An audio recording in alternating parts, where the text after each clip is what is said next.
BNP মহাসচিব মির্জা ফখরুল ইসলাম আলমগীর বলেছেন, ফেব্রুয়ারিতে নির্ধারিত সময়ে নির্বাচন অনুষ্ঠিত না হলে একটা ব্যর্থ রাষ্ট্রে পরিণত হবে বাংলাদেশ।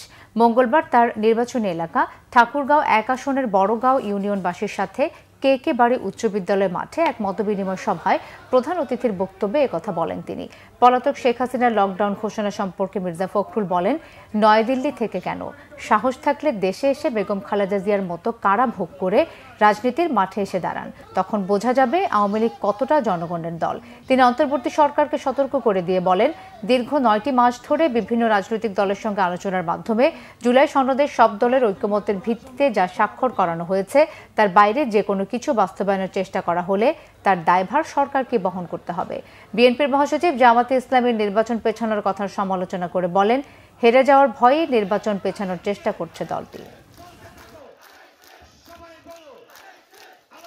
আজকে নতুন একটা সুযোগ সৃষ্টি হয়েছে। এই সুযোগটা হচ্ছে যে আমরা একটা গণতান্ত্রিক বাংলাদেশ তৈরি করব। আমাদেরকে সঠিক সিদ্ধান্ত নিয়ে সঠিক একটা সরকার গঠন করতে হবে। এটা যদি আমরা করতে পারতে হই, তাহলে আমাদের এই দেশে অস্তিত্ব টিকবে কি টিকবে না সন্দেহ আছে।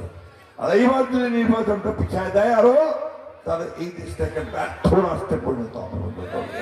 নির্বাচন পেছানোর কোনো সুযোগ নাই।